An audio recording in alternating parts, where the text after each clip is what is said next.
Olá, gente, que a graça e a paz do nosso Senhor e Salvador Jesus Cristo esteja com você.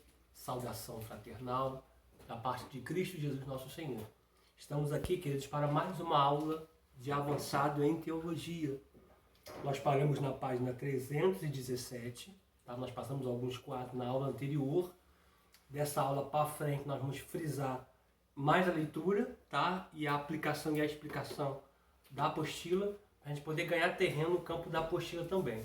Vamos orar. Senhor, nós te louvamos, ó Pai, por esta oportunidade, a qual o Senhor nos concede, a qual o Senhor nos dá de estarmos aqui para aprendermos, ó Pai, acerca da Tua palavra.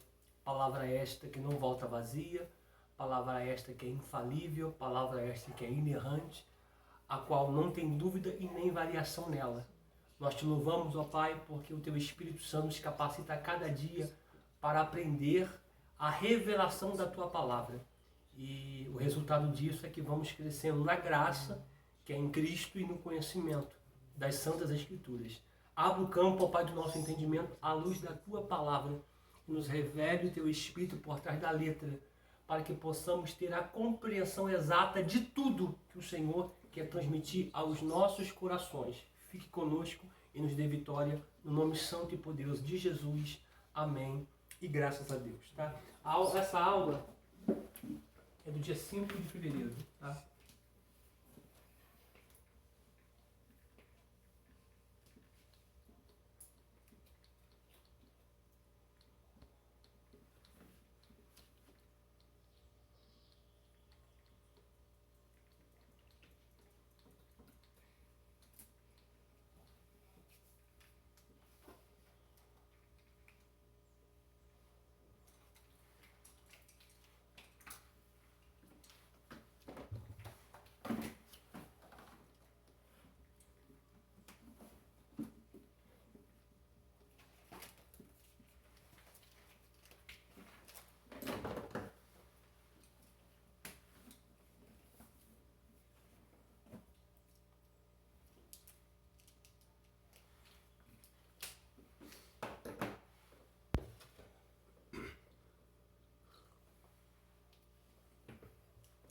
A garganta tá arranhando um pouco, tá bem frio, tá muito frio. Vamos lá.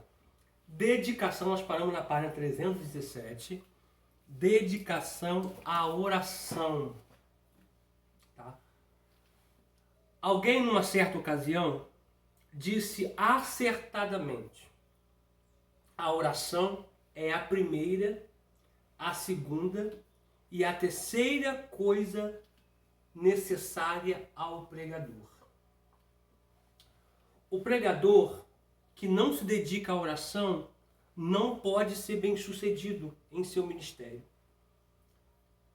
Ele precisa gozar de uma comunhão viva com o Espírito Santo e, por meio dessa profunda experiência, sua alma deve alcançar o conhecimento salvífico que é Jesus Cristo.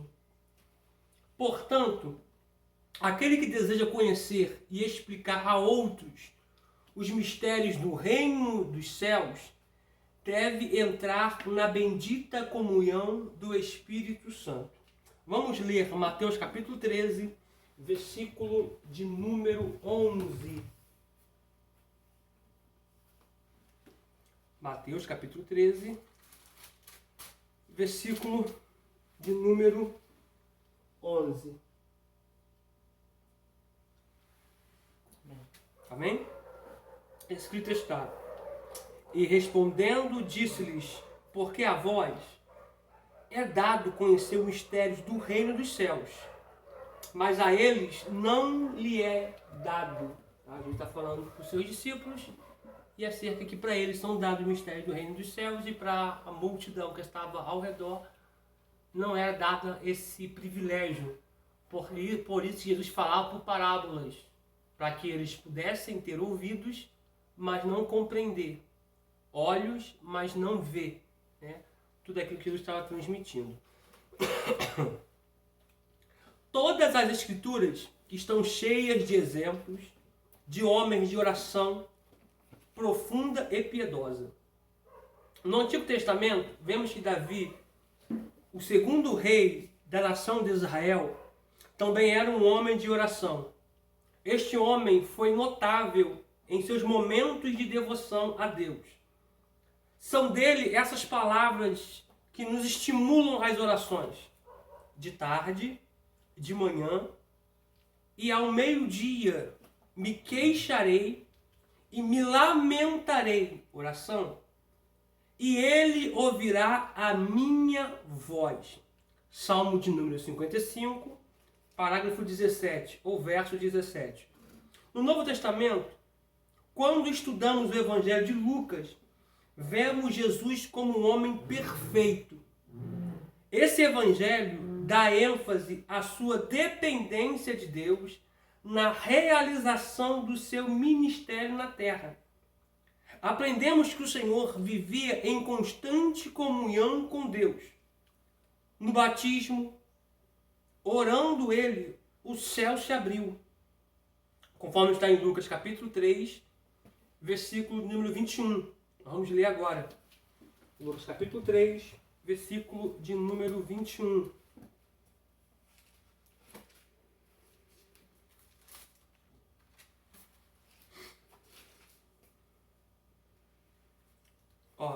Diz assim, e aconteceu que, quando todo o povo se batizava, tendo batizado também Jesus, orando ele, o céu se abriu. Tá? Então, a gente vê Jesus aqui como um homem perfeito, fato. Mas a gente vê no Novo Testamento Jesus com uma profunda intimidade com o Pai em oração. Para ele escolher os 12, ele passou uma noite inteira orando para poder escolher os 12. Quando ele foi para o maior sacrifício de sua vida, né, para aquilo que ele veio fazer, ele estava num monte, num horto, chamado Getsemane ou Getsemane. Ali ele estava em oração. Prossigamos aqui. Após a efetuação de prodígios, retirava-se para o deserto e ali orava. Vamos ler também Lucas 5,16. Deixa aberto em Lucas, tá, gente? Lucas 5,16.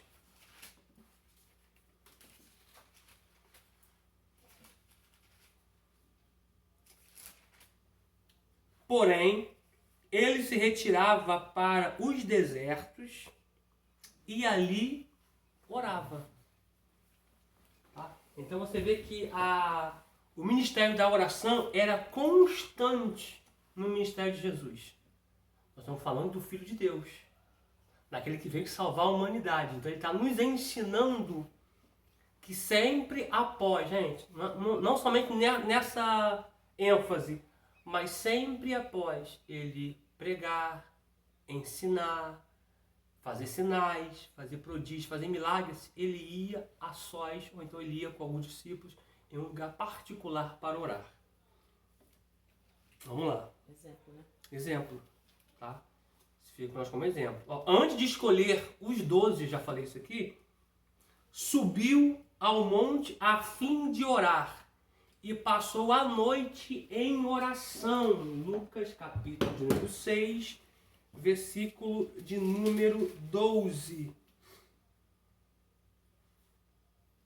E aconteceu que naqueles dias subiu ao monte a orar. Deixa eu achar. Achou 6,12. E aconteceu que naqueles dias subiu ao monte a orar e passou a noite em oração a Deus. A pergunta é, Jesus precisava orar? Não. Mas por que ele ora?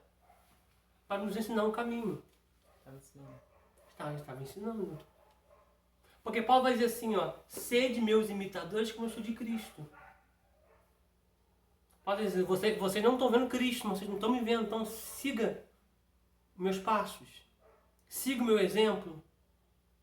Siga a minha caminhada. Isso que Paulo estava dizendo. Tá? Então, Cristo tem essa vida de oração para nos ensinar, para nos estimular, para nos impulsionar, para nos mostrar que ele é o exemplo a ser seguido. Ele orou e escolheu Judas. E Judas foi a melhor escolha dele. Para se cumprir os salmos. Porque a maioria dos salmos diz acerca dele. São salmos messiânicos. Não a maioria. Boa parte dos salmos são salmos messiânicos. Salmos que apontam para Cristo. Salmos apontavam que ele ia ser traído. Que aquele que iria trair iria morrer. Teria que colocar outro no lugar daquele que fora traído. Por isso que Pedro vai levantar alguém para colocar no lugar de Judas que morrera. Vamos prosseguir aqui. Esteve sozinho orando pouco antes de interrogar os seus discípulos. Fala comigo. Eu ia fazer uma pergunta. Pode perguntar. Aqui diz que ele passou a noite em oração. Esse passou a noite foi a noite toda? A noite toda. A noite toda. É nós que temos dificuldade em orar. Por isso que quando ele vai no Getsemane ali, ele olha e fala assim, vocês não puderam orar 1 hora comigo? É 1 hora. Comigo. Então observe uma coisa aqui. É nós, gente, é nós que temos dificuldade de orar. Por que eu vou dizer isso aqui? Serve pra mim, tá? Fizeram um clamor das 12 horas em São Paulo. E entrevistaram uma senhora, eu só me esqueci o nome dela. O nome dela foi perdido da minha memória agora. Que ela começou a orar, ela viu pessoas chegarem e sair, chegar, sair. Ela ficou 12 horas orando. Quando terminou o clamor das 12 horas, foram avisar para ela que havia acabado o clamor das 12 horas. Tem um vídeo no YouTube dela. E ela dando lição pro neto Davi Miranda. E ela disse, quando a gente ora, a gente não quer mais parar de orar. E o rapaz perguntou para ela assim, quanto você ora no mínimo por dia? Só 7 horas. Só 7 horas. Por dia. Só 7 horas. Por dia. E quando for chamar ela do clamor das 12 horas, ela queria continuar orando. Porque ela fala que quando você começa a orar, você nunca pode ser uma oração de monólogo, só você fala. Oração com Deus é um diálogo, quando você fala, também ele também fala. O problema é que nós falamos, nós não estamos adeptos nem adequados para esperar ele falar. Então ela falava, que orava, e isso virou um hábito para ela. Então ela todo dia 7 horas. Eu tenho esse vídeo. Tem vídeo no YouTube, eu vi no YouTube, eu só não tenho ele guardado. Se vocês quiserem, depois eu posso procurar e botar no grupo para vocês. Tá, aqui foi a noite toda, orando. Esteve sozinho orando, pouco antes de interrogar os seus discípulos. Quem dizem o homem que eu sou? Está lá em Lucas 9, versículo 29.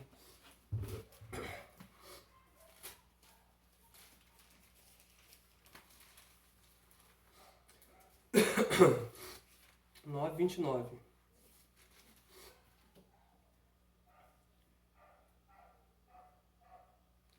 Lucas 9. 18. Isso aí, Lucas 9, 18. Isso aí. 9, 18. Diz assim, ó.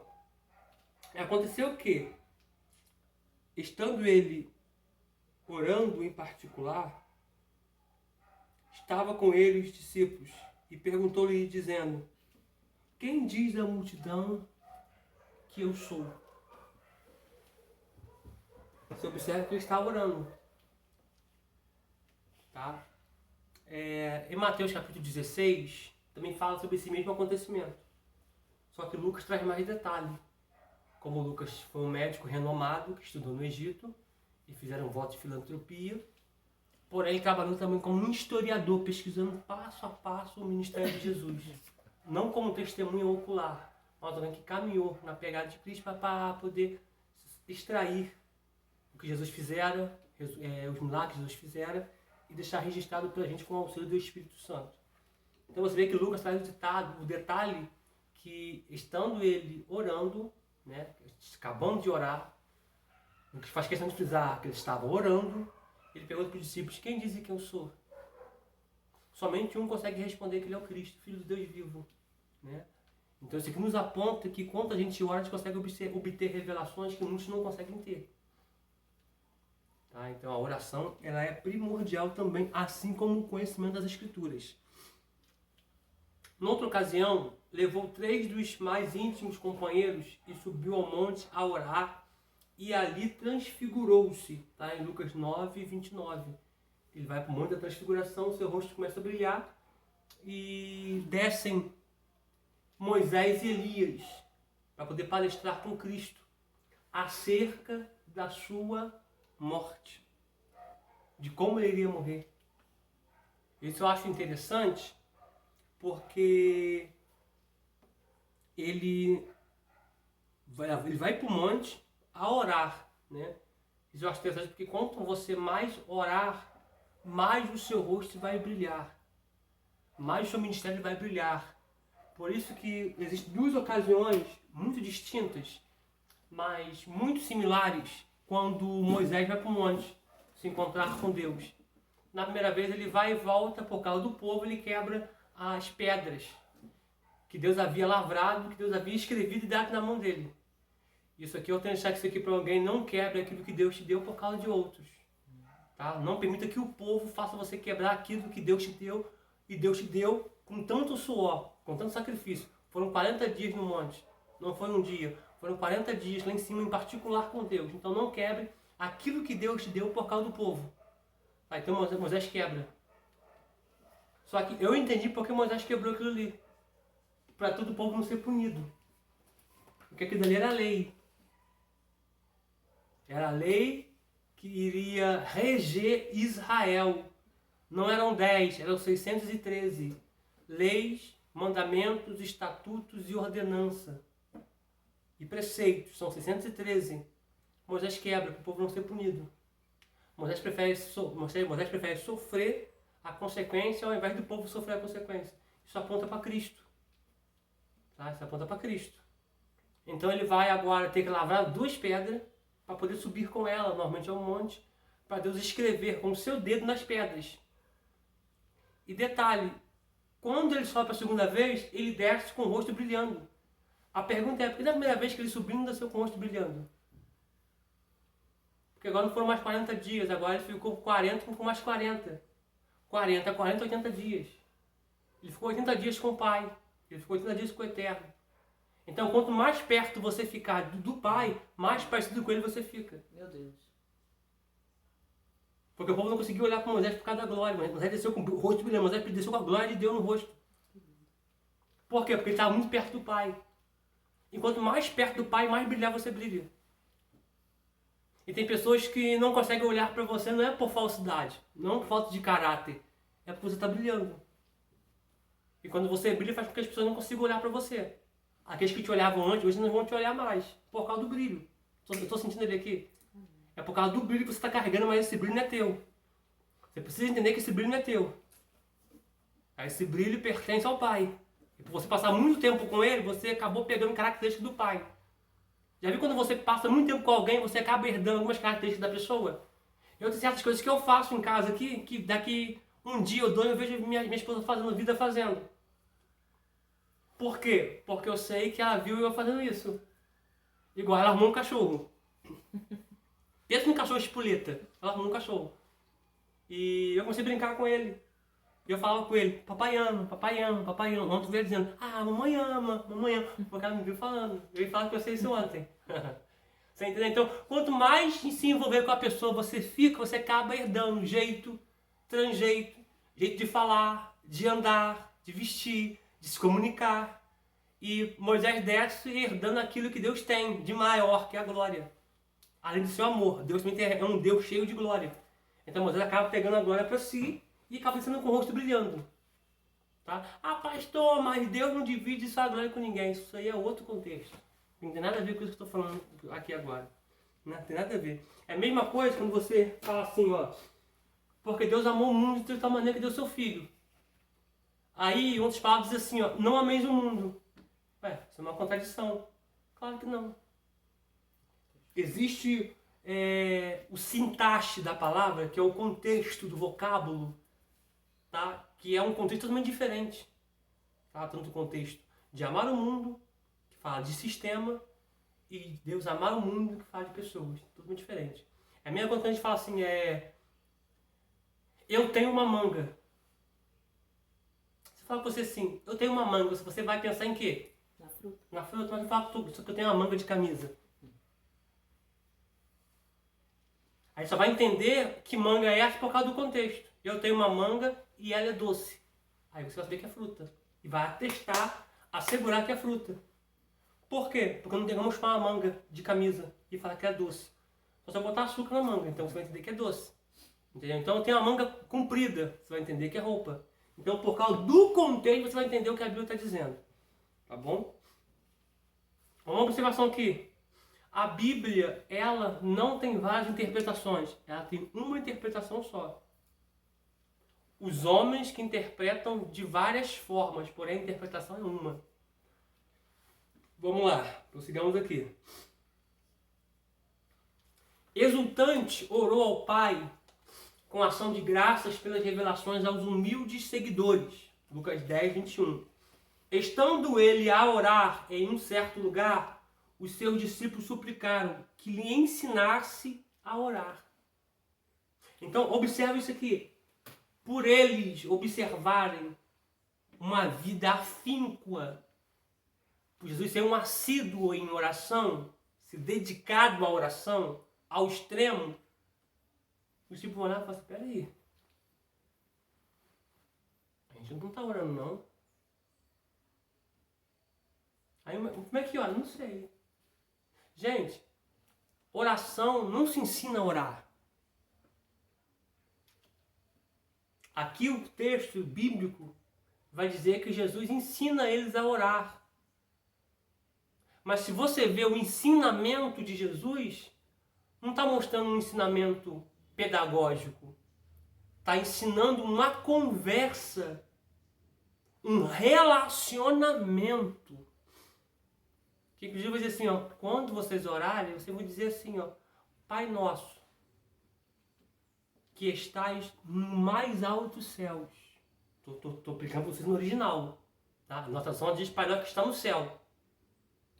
Eu vou até pegar o texto aqui para a gente poder ler. Só que no grego, né, ou na versão Novo Testamento em hebraico, na Brit Hadashah, tá? Pai nosso que está no mais altos céus. Porque você aprendeu que céu tem 3. Venha a nós o teu reino. Observação aqui, olha a observação. Quando a expressão diz assim, venha a nós o teu reino, está dizendo que aqui na terra tem que ser como é aí no céu. Porque aí o céu que manda na terra. Não é a terra que manda no céu. É o céu que manda na terra. Eu falei isso em batalha espiritual, mas eu preciso falar aqui também. Só existe carro aqui na terra porque tem carro no céu. Só existe rua aqui na terra porque tem rua aí no céu. Que foi os romanos que inventaram as rodovias. Mas porque primeiro tinha no céu. Só tem países aqui na terra, cidades aqui na terra, porque tem cidade em cima no céu. João disse, eu vi a cidade do Todo-Poderoso. O escritor aos Hebreus vai dizer também que Moisés subiu no monte, capítulo 12, e chegou à cidade de Deus vivo. Então só tem cidade aqui porque tem cidade em cima. Só tem árvore aqui porque tem árvore lá em cima. Só tem fruto aqui porque tem fruto lá em cima. Só tem veste, roupa aqui embaixo porque tem roupa lá em cima. Sabe isso não? E João diz assim, e olhei e vi um ser vestido com veste talar. Com vestes, roupas talar. Até o pé. Com cinto, só tem cinto aqui porque tem cinto lá em cima. Porque é o céu que rege a terra. Só tem mesas aqui porque tem mesas lá em cima. Existe uma árvore que dá 12 frutos e cada fruto representa cada mês que tem aqui na terra. Só tem 24 horas aqui porque tem 24 anos lá em cima, porque de hora em hora eles se levantam e jogam a salva com as orações, nunca só escolheu os pés do cordeiro. Tem mais coisas, só tem evangelho aqui na terra porque tem evangelho lá em cima. Que é Porque Paulo, João disse assim, ó, e o evangelho eterno que está em cima, e viu o evangelho eterno. Por isso que é muito perigoso quando você fala além da Bíblia. Há um choque no mundo espiritual. E alguém vai pagar por isso. Por isso que em 1 Coríntios, gente, frisa nesse texto aqui, frisa, 1 Coríntios 4, 6. Paulo vai dizer assim, ó, eu vos ensinei para que vocês não vá além do que está escrito. Que Paulo sabe que tem um evangelho eterno lá em cima, que Paulo foi lá em cima. Não sei se no corpo ou fora do corpo. Ele diz, não sei se no corpo ou fora do corpo. Mas eu conheço alguém que foi bater ao terceiro céus e viu coisas inefáveis. Eu quero ler esse texto com você. Eu quero ler. Abre 1 Coríntios.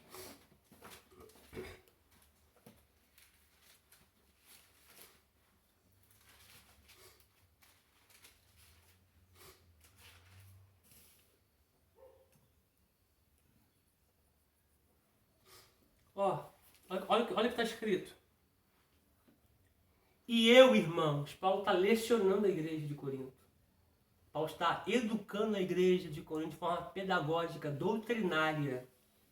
E eu, irmãos, apliquei essas coisas por semelhança a mim e a Apolo, por amor de vós, para que em nós aprendais a não ir além do que está escrito. Não vos ensoberbecendo a favor de um contra o outro. Pega só essa expressão aqui, para vocês não ir além do que está escrito. Porque abre em Provérbios 30.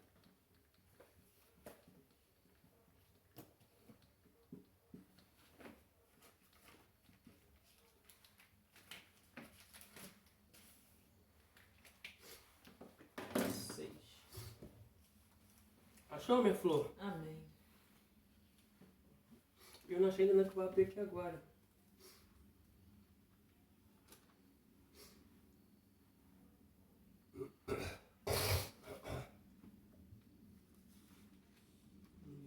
Tá abençoado.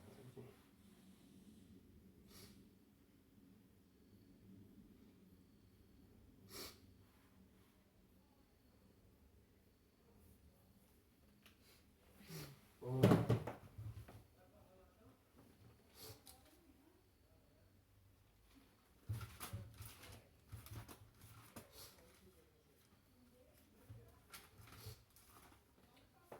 Vamos lá, Provérbios 36. Olha o que diz, ó.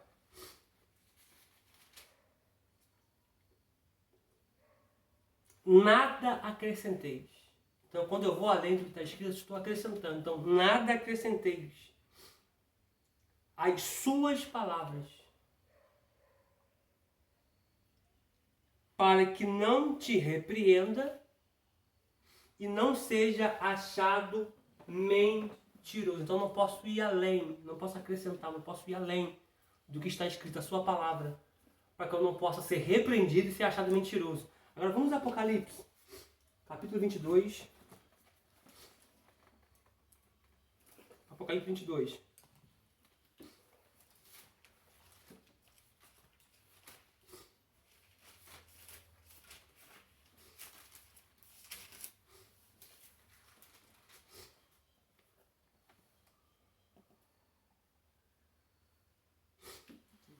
Calma, Apocalipse 15, tá?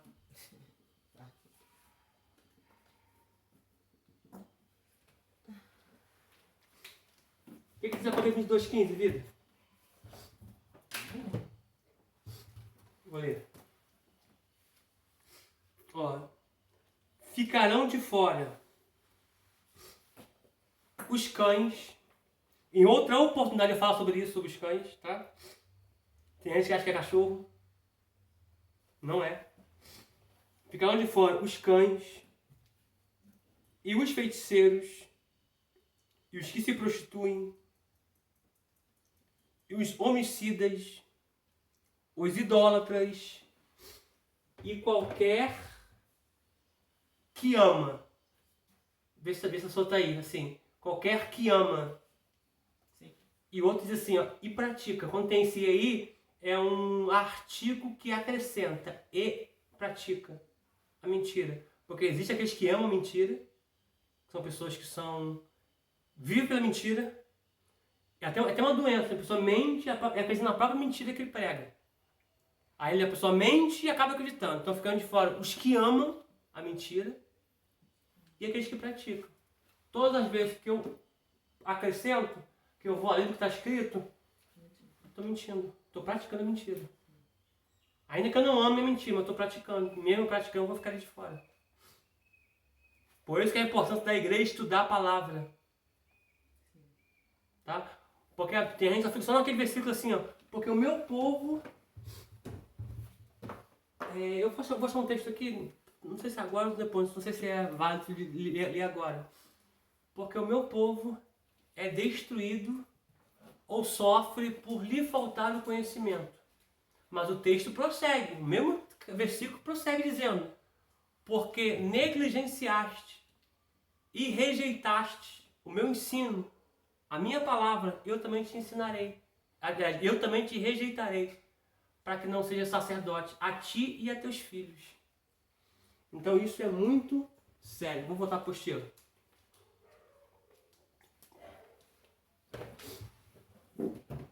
Apostila.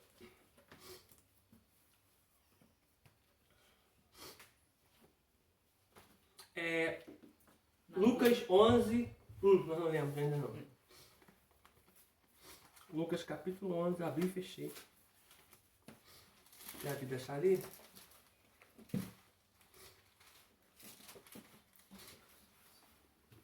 Lucas 11. Já abrir? Amém? Tá frio, né?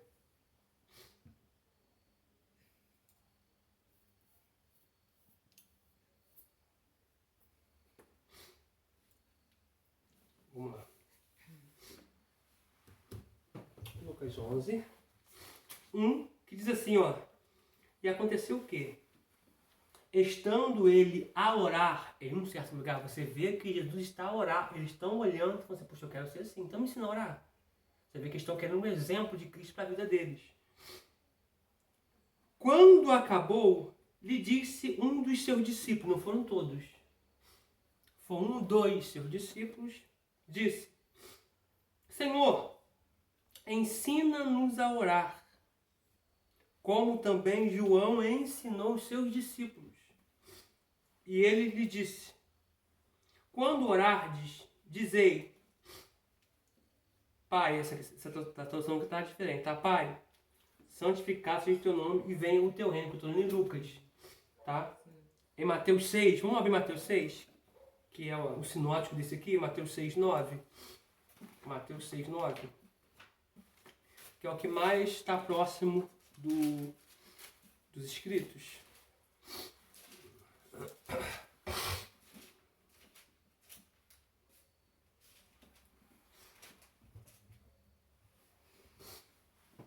Ó, diz assim, ó.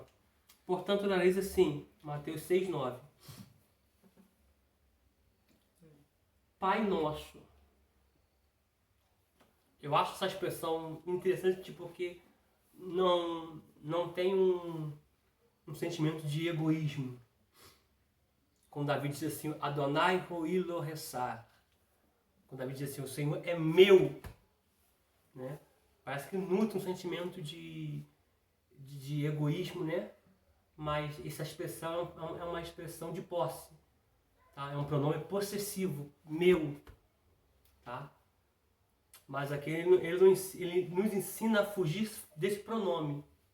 E coloca no coletivo, Pai nosso, que estás nos céus, ou no mais alto céu, porque aqui vê que os céus estão plural. Sim. Tá? Então, Pai nosso que está no mais alto céus, que é o eporâneo, que é o norte, que Deus tem uma cidade, e o monte dele está ao norte dessa cidade, no lugar mais alto. santificado seja o teu nome. Você consegue ver pecado no nome do Senhor? Não. Tá? Porque esse santificado está apontando para Cristo. Tá? Porque santificar aqui é dar uma oferta, e a oferta é Cristo. Venha o teu reino e seja feita a tua vontade na terra como ela é feita aí no mais alto dos céus. Você vê que toda oração você primeiro começa adorando o Pai. Dizendo que Ele é santo, que Ele está acima de tudo e de todos. Para depois você falar do pão. Que primeiro eu adoro, para depois requerer aquilo que é meu por direito. O pão nosso de cada dia, dá-nos hoje. Tá? Isso fala do pão que o povo colhia no deserto. O povo tinha que colher hoje, que é o maná. Que em hebraico é o que é isso? É uma pergunta, é um questionamento, o que é isso? Então, o povo poderia colher hoje. Porque só poderia colher e comer o tanto que conseguiria hoje. Porque amanhã estaria lá de novo. Só que quando chegar na sexta-feira, eles teriam que colher para sexta ou para o sábado. Então, Jesus é o nosso pão do sábado. Ele é a nossa provisão. Perdoa as nossas dívidas. Aqui é pecado, tá? Perdoa os nossos pecados. Porque dívida aqui fala de dívida de pecado. Portanto, lá em Colossenses capítulo 2, do versículo 13 ao 15, diz que ele rasgou a dívida que era contrária a nós. A cédula. E cravou na cruz. Ele pagou a dívida, o pecado que era nosso.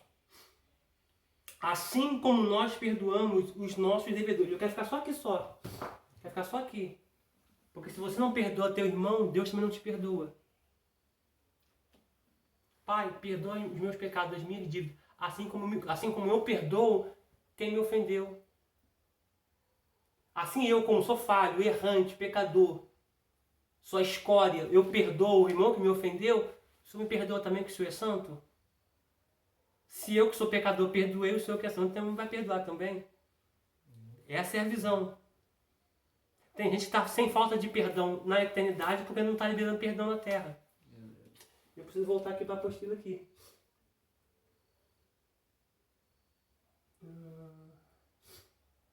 Vamos lá. Prossigamos aqui. Na cruz, orou pedindo perdão para os inimigos, gente. Gente, você pediria perdão para aquele que está te crucificando? Irmão, sem hipocrisia. Eu não. No mínimo que eu poderia fazer é isso aqui, Senhor. Cobra eles. Não é não? Porque, gente, Deus nos conhece. Sem hipocrisia. Sem hipocrisia. Até os mártires que morreram por causa do Evangelho, diz lá em Apocalipse que eles estão debaixo do altar de Deus, num lugar reservado. A gente chama aquilo de seio de Abraão, né? E ele que chama de paraíso, né? E ele diz assim, ó, até quando, Senhor, ó grande Deus, tu não vai vingar o nosso sangue daquele que nos matou? É o mínimo que a gente faz, gente. É o mínimo, Senhor. Nos vinga aí. Senhor, faz justiça por mim. Senhor, cobra dele. Senhor, cobra dela. Agora, olha a grandeza de Cristo. Pai, perdoa. Porque eles não sabem o que fazem. Não dá tempo de eu falar sobre isso aqui. Mas Jesus foi muito injustiçado. Foi muito injustiçado. É a pior morte que tinha da época. É a morte mais horrenda, a mais dolorosa, porque matava por asfixão. Portanto, é crucifixão. Tá? Matava por asfixão, a crucificação. Tá? É o pior dos castigos, porque a barbárie era muito grande. Tinha pessoas que iam a óbito no açoitamento. Por causa do azorrague, daquelas tiras, 12 tiras, com chumbo e ossos de carneiro afiado, como navalha, que batia, puxava a pele. Via-se nas costas da vítima órgãos internos, veia, músculos para fora. de tão dilacerado que a pessoa era. Ele passou por tudo isso sem abrir a boca. E a gente, às vezes, num negocinho assim, a gente já quer abrir a boca para murmurar, para questionar.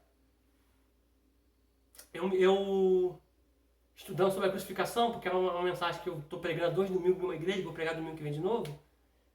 E para ele respirar naquela cruz, os pregos não era bons, era prego enferrujado. Para poder, que em questão de horas, com contato com a pele, com o corpo, provocar febre. E essa febre fazer a pessoa morrer de tétano. Para ele poder carregar aquela cruz, que a gente sabe que foi só parte da cruz, segundo alguns historiadores, aquela madeira entrar dentro do corte, e a ponto dele ir ao chão algumas vezes. A ponto dele não conseguir carregar aquela cruz e chamar alguém para o ajudar a carregar a cruz, chamado Simão, de Cirene, para carregar a cruz no lugar dele. Ele leva a cruz até o Gólgota.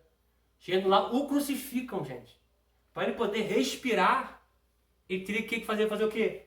Com as costas naquela cruz, ele teria que descer o peso assim, para poder conseguir fazer com que a gaiola torácica não comprimisse o seu pulmão e ele matasse ele sufocado, porque Deus não aceita carne sufocada.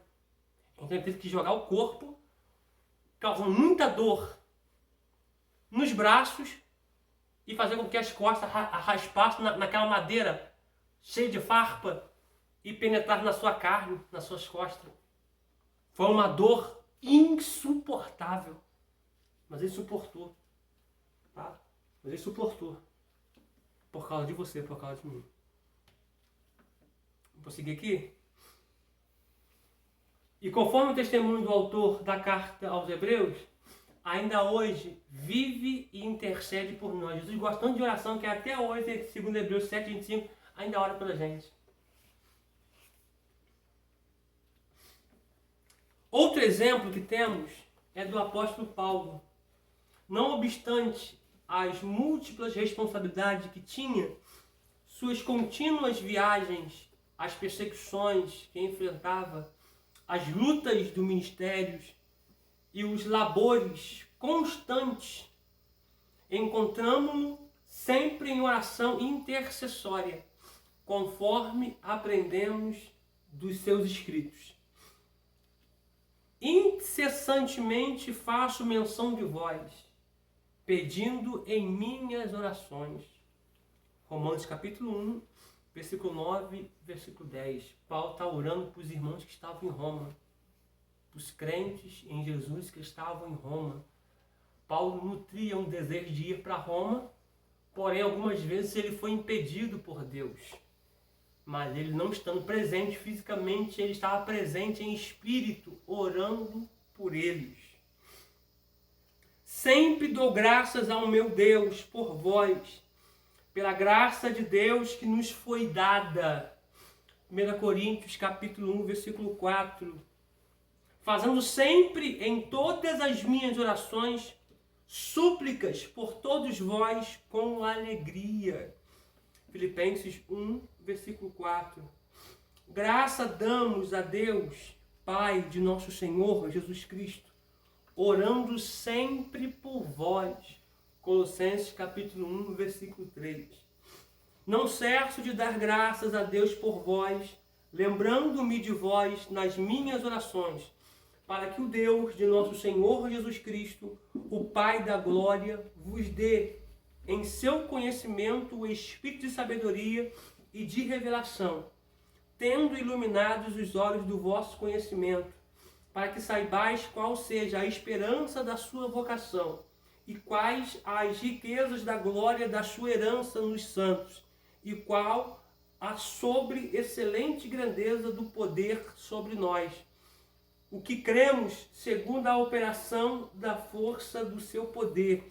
Efésios capítulo 1, versículo 17 e versículo de número 19. O sermão, antes de ser elaborado, deve ter uma estrutura em nossa mente. A estrutura, aliás, aqui não acabou, tá, gente? Opa, eu esqueci de ler, aqui acabou, né, 17, aqui é outro título. a estrutura do sermão, tá? O sermão, antes de ser elaborado, deve ter uma estrutura em nossa mente. A estrutura é como uma planta na construção de um edifício. No entanto, a estrutura sozinha de nada adianta. É preciso ser preenchida. Falta quanto tempo para acabar essa aula? Falta 5, vamos lá. Ponto. Ponto é termo técnico para designar o assunto do sermão, tá? Todo sermão deve seguir em torno de uma ideia central, qual serve de tese para ser demonstrada ou como pressuposto que é aceito, não precisando de demonstração. O ponto exerce uma força centrípeta que atrai todos os argumentos para si. Esse ponto deve ser deixado claro na mente dos seus ouvintes. Após o sermão, ainda que eles não se lembrem de tudo o que falamos, eles precisam saber sobre o que falamos e o que sustentamos. Então, todo sermão tem que ter um ponto-chave, um ponto central, a qual você vai ser bem específico dentro desse ponto, tá? Unidade. A unidade consiste na relação estabelecida entre as partes e o ponto. Neste processo, precisamos omitir algumas coisas desnecessárias no momento, a fim de ressaltar a verdade focalizada, para que o sermão tenha unidade, É necessário que tenha um só assunto e um só propósito, e também que o pregador evite qualquer espécie de digressão, tá? Assim, pregar não significa dizer tudo o que sabemos a respeito do texto ou citar todos os textos da Bíblia que confirme o que estamos dizendo, né? Por isso que eu não prego tudo aquilo que eu ensino, tá? Eu ensino, aí eu falo vários textos, mas na pregação eu procuro ser mais centrado. Mas ordenar as ideias de forma coerente e organizar o material de que dispomos de forma seletiva. Devemos ainda notar que a unidade não exclui a variedade, como podemos ver nas árvores que possuem a mesma estrutura, porém formas diferentes, tá? Então, todo sermão ele tem um ponto e tem a sua unidade. Então, a unidade ela vai cooperar para o ponto, tá? Vamos lá, ordem. Bons pensamentos podem ocorrer a qualquer pessoa. O que geralmente falta é a arte de organizá-los convenientemente. Bem sabemos que para fazer um belo ramalhete é preciso dar às flores uma disposição cuidadosa e artística. A pregação exige clareza e coordenação a fim de sermos bem compreendidos, tá? A falta de ordem gera obscuridade, e tudo que é obscuro é fraco. A boa ordem exige a ligação entre as ideias, a fim de que uma puxe a outra, e cada uma delas pressuponha a anterior. Observe, a associação de ideias, princípios básicos da memória, constitui um recurso de que se utiliza o pregador para estabelecer uma boa ordem em seu sermão, podendo assim retê-lo e reproduzi-lo mais facilmente. Esta disposição ordenada caminha para um clímax, para o maior impacto, o coroamento da mensagem, tá? Então é válido dizer que pregar não é eu dizer, verbalizar todos os versículos que eu sei. Não, eu tenho que ter a mensagem no pensamento, um ponto de partida, o meado dela e a conclusão dela, tá? Porque eu primeiro preciso ler o texto, preciso explicar o texto e depois aplicar o texto, com começo, meio e fim. A mensagem boa, o sermão bom, é aquele que você começa e que você termine. Não basta somente começar. Você tem que começar e terminá-lo também no mesmo ponto que você começou. Continuamos no próximo vídeo.